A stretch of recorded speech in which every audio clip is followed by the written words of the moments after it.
สวัสดีครับเดี๋ยววันนี้นะครับเรามาคุยกันถึงเรื่อง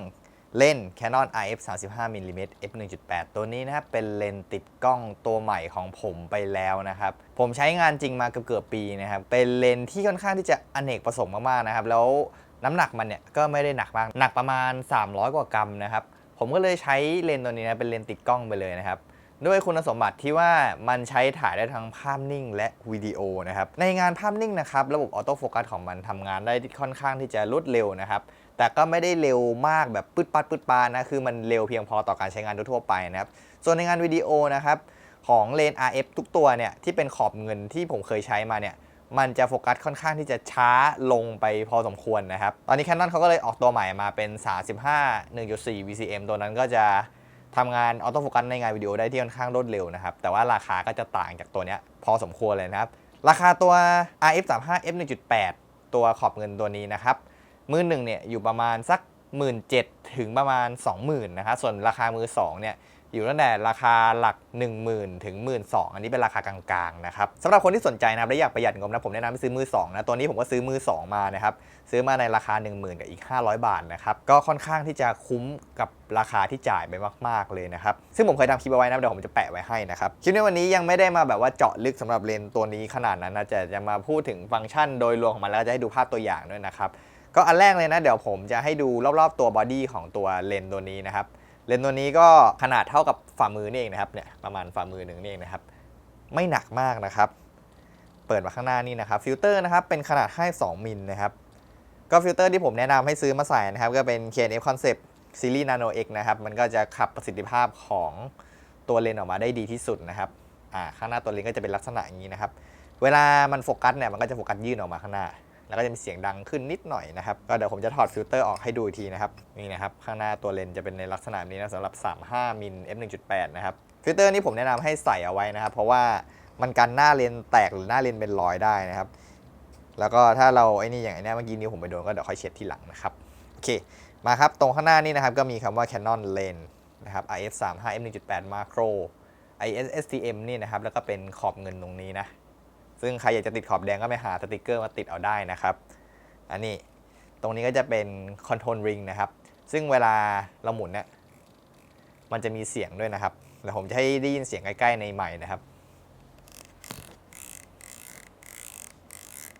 เมื่อกี้ก็จะเป็นเสียงของคอนโทรลริงนะครับแล้วก็ลงมาข้างล่างนี่นะครับก็จะเป็นที่โฟกัสนะครับซึ่งโฟกัสนุ่มมากนะนุ่มมากสบายมากนะครับแล้วก็ตรงนี้มีคำว่า Canon 35นะครับแล้วก็สวิตช์นะครับมีออโต้โฟกัสกับแมนนวลโฟกัสนะครับแล้วก็ตัวนี้มี Stabilize นะครับเป็นกันสั่นนะครับเปิดกับปิดได้ตรงนี้นะครับแล้วก็รอบๆตัวก็ไม่ได้มีอะไรนะมีเป็น Serial Number นะครับแล้วก็อะไรสักอย่างหนึ่งอยู่นี้นี่นะครับ 0.17 m นะครับก็คือโฟกัสเข้าใกล้สุดเนี่ย17 เซนนะตัวนี้มันมีมาโครมาให้นะครับมาโครเป็นมาโคร1:2 1:2ก็จะ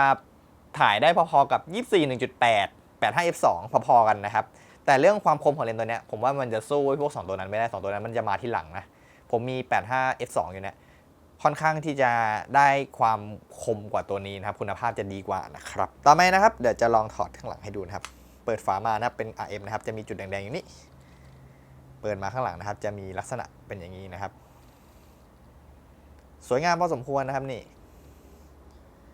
Made in ไต้หวันนะครับแล้วก็มีขั้วคอนแทคตรงนี้นะครับไม่มี Water Seal นะสำหรับเลนส์ตัวนี้นะครับเป็นเลนส์ขอบเงินในราคาเกรดประหยัดนะครับอันนี้คือภายนอกของ 35 f 1.8 ตัวนี้นะครับสำหรับเลนส์35มิล f 1.8 ตัวนี้นะครับผมแนะนำให้ติดกับ Body Full Frame นะครับจะเป็น Body Full Frame ตัวไหนก็ได้นะครับเป็นกล้องตระกูล R ของทาง Canon นะซึ่งของผมนะก็จะเป็น Canon EOS R6 ตัวนี้นะครับ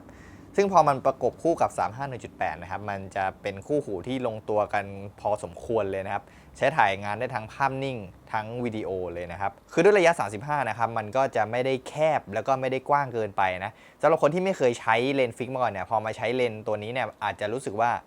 มันอึดอัดไปในบางกรณีนะครับแต่พอใช้ไปเรื่อยๆจนชินนะครับเลนส์ตัวนี้ถือว่าเป็นเลนส์ที่ทำงานได้ค่อนข้างที่จะง่ายนะแล้วเลนส์ตัวนี้ครับสามารถใช้ถ่ายได้ทั้งงานภาพนิ่งและวิดีโอนะครับภาพนิ่งนะครับใน f 1.8 นะครับก็ให้ความคมชัดในระดับกลางๆนะครับมันไม่ได้คมชัดมากขนาดนั้นนะครับถ้าจะต้องการความคมชัดมากเนี่ยจะต้องหลีไปที่ประมาณ f 2.8 f 4ก็จะ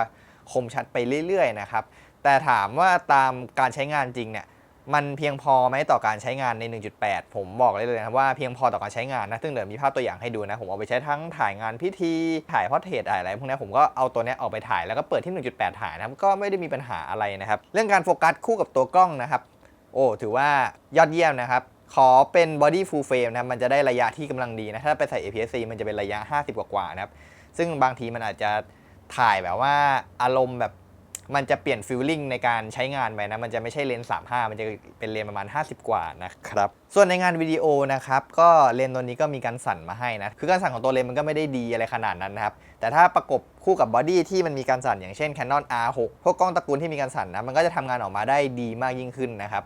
บคือการโฟกัสในงานวิดีโอเนี่ยมันก็จะไม่ได้เร็วเท่างานภาพนิ่งนะแต่ผมบอกเลยว่าการใช้งานจริงเนี่ยเพียงพอต่อการใช้งานแน่นอนนะครับส่วนฟังก์ชันมาโครที่เขามีมาให้นะครับผมบอกได้เลยว่าเป็นฟังก์ชันมาโครที่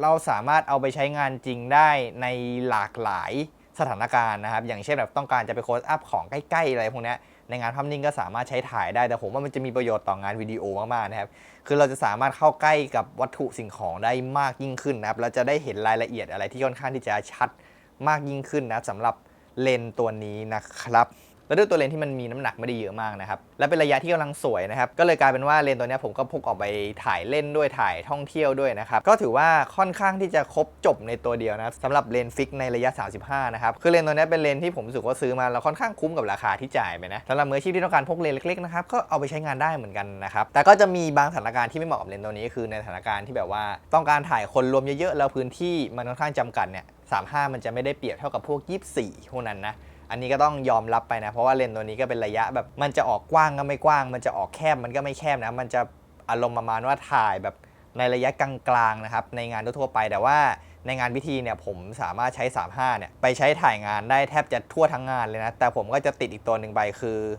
RF16 f2.8 นะครับก็จะติดไป2ตัวนะครับเวลาถ่ายงานพิธีนะส่วนมากตอนงานพิธีก็ใช้35ถ่ายไปแต่พอแบบว่าถ่ายภาพรวมเนี่ยก็จะเปลี่ยนเป็น16 2.8 ถ้าคนมาเยอะเกินไปนะครับก็จะเปลี่ยนใช้เลนส์ตัวนั้นแทนนะครับนี่นะครับเดี๋ยวผมจะลองประกบกับตัวกล้องให้ดูนะครับพอมันประกบกับตัวกล้องนะครับ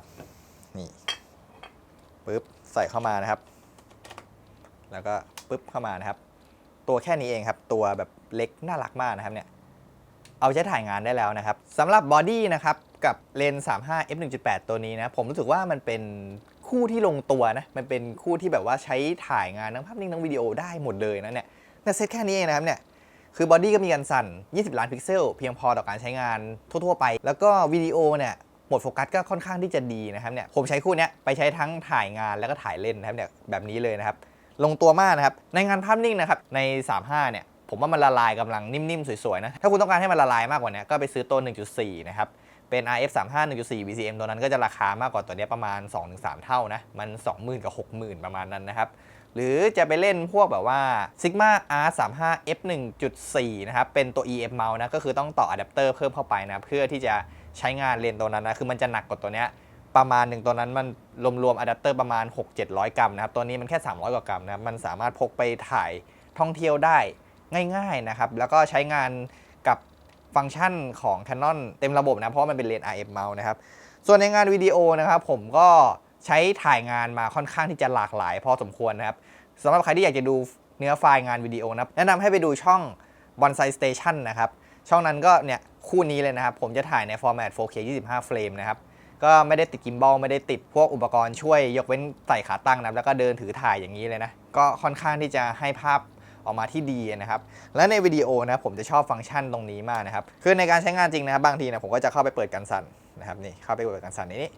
ดิจิตอลเอสให้เป็นแค่ระดับนี้นะโอ้เพียงพอครับต่อการใช้งานนะครับแต่บางทีก็ปิดนะครับอันนี้แล้วแต่นะครับแต่บางครั้งเนี่ยที่ผมต้องการให้ภาพมันครอปเข้าไปเนี่ยเพราะว่าไปถ่ายในบางที่ที่แบบถ่ายพิธีกรแล้วต้องการแบบว่าเก็บฉากให้หมดนะในฉากที่มันไม่ได้ใหญ่มากเนี่ยผมก็จะใช้โหมดตรงนี้นะครับเป็นโหมดครอปของเขานะผมจะเข้าที่เมนูนะครับมาที่หน้าแรกนะครับแล้วก็นี่ครับตัดขอบการเคลื่อนไหวนะครับพอครอปเข้าไปเนี่ยมันก็จะกลายเป็นเลนระยะ50กว่าๆนะครับคือมันจะสามารถบีบตัวแบบให้มันใหญ่ขึ้นได้แล้วก็ให้ฉากส่วนเกินเนี่ยมันโดนบีบให้มันพอดีนะครับคือฟังก์ชันเนี่ยผมค่อนข้างชอบนะผมก็เลยใช้35 1.8 ตัวเดียวเนี่ยครับใช้ถ่ายแบบแทบจะทั้งงานเลยนะครับตัวนี้ถือว่าเป็นอะไรที่อเนกประสงค์มากๆเลยนะครับ ต่อมานะเดี๋ยวผมจะขอพูดถึงคู่แข่งโดยตรงของเลน IF35 f1.8 RF ตัวนี้นะครับก็คู่แข่งโดยตรงของเขาเลยนะครับก็จะมีอยู่ตัวหนึ่งนะไม่รู้ใครรู้จักหรือเปล่านะครับเป็นยังนัวนะครับ RF35 F2 นะครับตัวนั้นก็จะเป็นเลนที่เป็นเมาส์เดียวกันกับ RF เลยนะแต่ว่าปัจจุบันนี้ไม่ค่อยเห็นคนขายมือหนึ่งเท่าไหร่นะเหมือนเขาโดนห้ามไปนะครับคือราคาเนี่ยมันอยู่ประมาณ 11,000-12,000 นะครับก็ราคามันจะห่างจากตัวเนี้ยถ้าเป็นราคามือหนึ่งเนี่ยมันจะห่างกันประมาณสัก 8-9 พันนะครับราคาก็ค่อนข้างที่จะห่างกันนะตัวยังนัวเนี่ยจากที่ผมไปศึกษามาเนี่ยคือมันจะไม่มีกันสั่นแล้วมันก็ได้ F2 นะครับแต่มี Better Seal มาให้นะครับแต่เรื่องคุณภาพภาพเนี่ยผมว่าสู้ตัว 35 1.8 ตัวนี้ไม่ได้เลยนะจากที่ไปดูมานะครับคือเรื่องความคมเนี่ยตัวเนี้ยดีกว่าแบบเห็นแบบชัดเจนเลยนะแบบการเก็บขอบอะไรมันดีกว่าคือยังนัวมันก็ยังเป็นเลนส์จีนในระดับแบบเริ่มต้นอยู่นะสำหรับผมก็ถ้าเป็นผมนะผมแนะนำซื้อตัวเนี้ย IF35 Canon เนี่ยใช้ในราคามือ2เนี่ยคุ้มค่ากว่านะครับส่วนยังนัวมือ2นะครับปัจจุบันเนี่ยผมยังไม่เห็นเลยนะว่าราคาประมาณเท่าไหร่แต่ผมขอเดาราคานะครับน่าจะอยู่ประมาณ 6-7 พันนะครับเพราะว่ามันเป็นเลนส์ Third Party ด้วยหรืออาจจะแอบต่ำกว่านี้นะครับแต่ผมว่าประมาณ 6-7 พันนะครับน่าจะโอเคนะสำหรับเลนส์ตัวนั้นนะครับในอนาคตถ้ามีเลนส์ Third Party ที่เขาเปิดออกมาให้ทำแล้วตัวนั้นน่าจะออกมาขายในมือ2ค่อนข้างที่จะเยอะนะครับส่วนอีกตัวหนึ่งครับเป็นคู่แข่งที่มันไม่ได้เชิงโดยตรงขนาดนั้นนะแต่ว่าเขาก็มาเทียบกันเยอะนะครับก็คือเป็น Sigma Art 35 f 1.4 นะครับตัวนั้นก็จะเป็นตัวที่เขาเอามาชนกับตัวนี้ค่อนข้างที่จะเยอะนะครับผมสรุปให้ง่ายเลยจากที่ไปหาข้อมูลมานะครับคือเรื่องภาพนิ่งเนี่ยตัว Sigma Art เนี่ยทำได้ดีกว่านะครับคมกว่าแล้วก็โฟกัสเนี่ยน่าจะพอๆกันไม่ได้แตกต่างกันมากนะครับในงานวิดีโอก็โฟกัสได้พอๆกันนะครับส่วนเรื่องน้ำหนักเนี่ย Sigma Art ก็จะหนักประมาณ600 กว่ากรัมนะบวกอะแดปเตอร์พอใส่แล้วก็จะยื่นออกไปนะครับส่วนตัวเนี้ยมันก็จะน้ำหนักค่อนข้างที่จะเบานะครับ Sigma Art ตัวนั้นเนี่ยราคามือหนึ่งที่ผมเห็นนะที่มันเป็นประกันต่างประเทศเนี่ยมันอยู่ประมาณ 20,000 กว่าประมาณนี้นะครับส่วนประกันศูนย์ไทยอยู่ประมาณ 30,000 กว่าบาทนะครับแต่ในราคามือ2ของ Sigma Art เนี่ยผมมองว่าราคาค่อนข้างดีนะคือราคาพอๆกันนะครับผมเคยเห็นถูกสุดอยู่ประมาณสัก 8-9 พันก็มีให้เห็นอยู่นะครับแต่ว่าสภาพก็จะตามราคานะครับราคากลางมันก็จะอยู่ประมาณเนี่ยพอๆนะครับ11,000 ถึง 13,000 ประมาณนี้นะครับก็ลองไปหามาใช้กันดูได้นะครับก็ถ้าเกิดใครที่แบบว่าอยากจะใช้แบบว่าติดท่องเที่ยวด้วยเนี่ยผมแนะนำตัวนี้มากกว่านะคือตัวนี้มันได้ f 1.8 ก็จริงนะมันจะน้อยกว่า Sigma Art นะครับแต่ในเรื่องการพกพาไปใช้เที่ยวเนี่ยหรือความอเนกประสงค์ในการถ่ายในหลากหลายอย่างนะครับผมว่าตัวนี้มันจะเล็กเบากว่านะแต่ถ้าเกิดใครที่แบบเน้นภาพนิ่งเอาคุณภาพเน้นเลยนะครับไม่สนว่าจะหนักไม่หนักยังไงนะแล้วได้ละลายหลังมากกว่าด้วยก็ทาง Sigma Art ก็จะเป็นคำตอบของคุณนะครับเดี๋ยวมาดูตัวอย่างภาพใน Lightroom กันนะครับว่าภาพเป็นยังไงบ้างนะครับอันนี้ก็ดูการตั้งค่าได้ที่ซ้ายบนนี่นะครับเป็น35 RF 1.8 Macro SDM นะครับแล้วก็การตั้งค่านี่นะครับดูที่ค่า F นะผมเปิดที่ 1.8 นะครับมาดูที่ภาพแรกนะครับเป็นภาพถ่ายแบบครึ่งตัวนะจะเป็นประมาณนี้นะครับเดี๋ยวผมลองซูมให้ดูนะครับอันนี้ซูมให้ดูแบบ 200% เยอะไปหน่อยประมาณ 100% นี่นะครับก็ถือว่าให้ความคมชัดมาแบบที่ดีนะอันนี้คือผมลด texture quality นะเดี๋ยวให้ดูภาพเดิมๆนะครับนี่ครับภาพเดิมๆครับโอ้โหเหลือเฟือครับ 1.8 นี่คือแบบเพียงพอต่อการใช้งานแล้วนะเนี่ยเหลือๆเลยนะครับเนี่ยเหลือๆเลยนะครับเนี่ยอันนี้ก็ภาพ2คนนะครับก็ลองดูฉากหลังนะเบลอก็เบลอกำลังสวยนะนุ่มๆนะถ่ายครึ่งตัวนะผมว่ากำลังสวยนะซูมไปที่ 200% นะครับเดี๋ยวขออนุญาตปรับเป็นภาพเดิมนะเนี่ยอันนี้ความคมชัดดร็อปลงไปนิดนึงนะครับแต่ก็ยังเห็นรายละเอียดที่ค่อนข้างที่จะชัดเจนอยู่นะเนี่ยแล้วก็เดี๋ยวดูนี่นะครับอันนี้คือผมโฟกัสที่น้องคนนี้นะทีนี้พอหน้าคนที่แบบหันหน้ามาเหมือนกันแต่แบบอยู่คนละหน้านิดเดียวนะครับเบลอไปเลยนะแบบดูไม่ค่อยชัดไปเลยนะครับภาพต่อมานะครับเป็นภาพรวมนะครับเปิด 1.8 เหมือนกันนะอันนี้ที่ 100% เนี่ยผมว่าคุณภาพภาพเพียงพอต่อการใช้งานแล้วนะแต่ที่สังเกตได้ชัดเลยคือความคมชัดเนี่ยมันจะเริ่มดรอปลงไปเยอะนะครับอันนี้ผมติดใน Body R6 นะลืมบอกนะครับ Body R6 นะ20 ล้านพิกเซลนะครับเดี๋ยวขอลองเปรียบเทียบกับภาพอันแรกนะครับโอ้ภาพอันแรกนี่ให้รายละเอียดมาที่ดีเหมือนกันนะแต่ผมรู้สึกว่ามันยังคมไม่สุดนะครับมันต้องหลีเอฟไปมากกว่านี้นะมันถึงจะเห็นชัดมากกว่านี้นะครับอันนี้เป็นงานพิธีนะครับเป็นพิธีของหลวงพ่อดำนะครับที่สุพรรณบุรีนะครับอันนี้ใช้ IF 3,1.8 เหมือนกันนะครับเปิดที่ 1.8 นะครับอันนี้ถ่ายตอนที่หลวงพ่อกำลังจุดเทียนนะครับนี่นะนี่ครับ 1.8 ครับโฟกัสเข้าปุ๊บโอ้คมชัดเพียงพอต่อการใช้งานเลยนะครับ 1.8 นี่คือใช้งานได้แล้วนะถ้าอยากจะให้ภาพคมชัดขึ้น Re-F นะครับนิดหนึ่ง ก็จะดีขึ้นแต่ปกติเลนส์ตัวนี้ผมว่าเดิมๆมันทำออกมาดีแล้วนะในระยะประมาณนี้ผมว่ากำลังสวยนะครับ 1.8 ให้มิติภาพในลักษณะประมาณนี้ตอนถ่ายที่พระกำลังนั่งเรียงกันนะครับนะเนี่ยซูมเข้าไปนะครับออกมาดูดีนะแต่อันนี้ผมไม่ได้แต่งนะครับอันนี้เห็นติดขอบม่วงนิดนึงนะนี่ติดขอบม่วงหน่อยนะครับแล้วก็ติดขอบเขียวนิดนึงอันนี้ผมใส่ฟิลเตอร์ตัวเก่าเราไม่ได้เปลี่ยนฟิลเตอร์นะแต่ก็ต้องยอมรับว่าเลนส์ของ IF35 1.8 เนี่ยมันมีขอบม่วงมีอยู่แต่ว่ามันก็แก้ไขได้โดยไม่ยากนะอย่างภาพนี้นะเป็นถ่ายภาพบุคคลรวมนะครับอันนี้ผมต้องซูมมาดูโฟกัสหน้าพี่คนไหนนี่โฟกัสหน้าพี่คนนี้นะชัดตรงแถบนี้นะครับอันนี้เปิด 2.8 แล้วนะคือถ่ายภาพรวมไปเยอะโหผมก็ว่าทำไมมันชัดแบบชัดทางระนาบตอนแรกคิดว่าชัดแค่ตรงนี้แล้วตรงนี้จะเบลอนะเพราะว่าพี่เขายืนคนละระนาบแต่พอเปิด 2.8 ปุ๊บมันชัดมาแบบเยอะขึ้นเยอะเลยนะเนี่ยภาพแบบคมขึ้นแบบรู้สึกได้เลยแล้วก็จะแบบมีความชัดลึกที่มากขึ้นนะครับเนี่ยเก็บรายละเอียดดีเทลดีนะเนี่ยอันเนี้ยแล้วก็พี่คนนี้ที่อยู่ข้างหน้าก็แน่นอนครับเบลอทั้งคู่นะครับแค่หลีเอฟลงมาสักประมาณ 2.8 เนี่ยผมว่าเพอร์เฟกต์นะในการถ่ายภาพบุคคลรวมๆนะครับแต่แนะนำว่าให้ยืนอยู่ในระนาบเดียวกันอย่างภาพนี้เห็นได้ชัดเลยว่ายืนอยู่ระนาบใกล้ๆเคียงกันถัดมาสักคนหนึ่งเนี่ยเพียงพอแล้วนะครับแต่ว่ามันจะไปแคบในอีกสถานการณ์หนึ่งก็คือในสถานการณ์ใกล้กันเลยนะครับเนี่ยผมก็ถ่ายที่ตรงนี้เหมือนกันแต่ว่าข้างหลังเนี่ยคือมันไม่มีที่ผมต้องแบบว่าเดินถอยไปแล้วคือ35มันฟิกอยู่แค่เนี่ยคือมันเต็มแล้วนะน้าคนนี้กำลังจะเรียกคนอื่นมาเพิ่มนะครับมันก็แบบจะค่อนข้างเต็มนิดนึงนะระยะมันจะแบบจำกัดไปเรื่อยๆนะครับเนี่ยดูนะครับนิ่มๆนะอันนี้โฟกัสที่น้าคนข้างหน้านะครับข้างหลังก็จะมีความเบลอออกมานิดนึงแต่คือยังคมชัดอยู่นะเนี่ยโอ้โหนุ่มๆครับมาที่ขอบภาพตรงนี้ก็ซอฟต์ลงเล็กน้อยแต่ปกติเราถ่ายเราดูกันตรงกลางภาพเป็นส่วนมากนะเนี่ยคมชัดเรียบร้อยครับใช้งานได้ดีนะครับอันนี้คือให้ดูภาพตัวอย่างนะว่าคุณภาพภาพเป็นยังไงบ้างนะครับความคมชัดของเลนส์ตัวนี้ใน f 1.8 กับ 2.8 เนี่ยใน f 1.8 เนี่ยผมบอกเลยใช้งานได้แล้วนะแล้วก็ภาพสวยนุ่มๆกำลังสวยๆนะพอหลีมา 3.5 เนี่ยคือเห็นเลยว่าภาพคมขึ้นเยอะนะจริงๆควรจะลดนะถ้าเกิดไปใช้งานจริงๆนะครับอันนี้คือผมไปถ่ายช่วยเขาเฉยๆนะให้ดูตัวอย่างภาพนะว่าเป็นลักษณะประมาณนี้นะครับ 3.5 ปุ๊บความเบลอฉากหลังก็จะลดลงไปจาก 1.8 พอสมควรนะแต่แลกกันว่ารายละเอียดของอะไรพวกนี้มันชัดเนี่ยดูตรงเนี้ยโอ้โหมันให้มาดีนี่นะนี่ถ่ายย้อนแสงนะครับกำลังสังเกตขอบม่วงอยู่นะ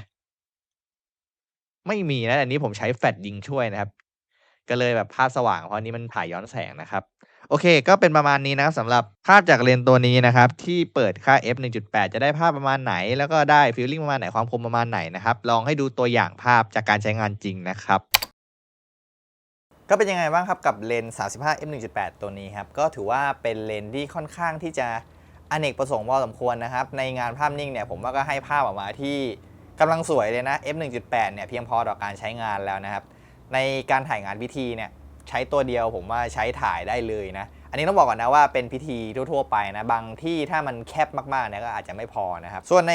วิดีโอเนี่ยผมว่าเหลือเฟือนะต่อการใช้งานนะสำหรับเลนส์ตัวนี้นะถึงมันจะโฟกัสช้าลงไปเล็กน้อยเนี่ยแต่ในการใช้งานจริงที่ผมไปใช้มาเนี่ยคือถ้างานคุณไม่ได้แบบแอดวานซ์มากขนาดแบบว่ามันต้องวิ่งเร็วแบบสะบัดไปสะบัดมาตลอดเวลาเนี่ยผมว่าก็ไม่น่าจะมีปัญหานะครับสำหรับเลนส์ตัวนี้นะครับโดยรวมเนี่ยผมมองว่าเป็นเลนส์ที่คุ้มค่าต่อราคาที่จ่ายไปมากนะครับโดยเฉพาะในราคามือ2นะครับแล้วปัจจุบันนี้นะครับเลนส์ตัวนี้นะครับมีขายมือ2ค่อนข้างที่จะหลากหลายนะครับเพราะว่ามันเป็นเลนส์ที่ออกมาช่วงแรกๆเลยนะครับที่เขาปล่อยพวกกล้องตระกูล R ออกมานะครับก็เลยมีอยู่ในตลาดค่อนข้างเยอะนะครับก็แนะนำให้ซื้อมาใช้นะครับคลิปนี้นะก็ต้องขอจบลงแต่เพียงเท่านี้นะครับหากพูดผิดพลาดกันใดก็ขออภัยไว้ด้วยนะครับคลิปหน้าจะเป็นคลิปแรกฝากติดตามไว้ด้วยนะครับคลิปนี้ผมต้องขอตัวลาไปก่อนนะครับสวัสดีครับ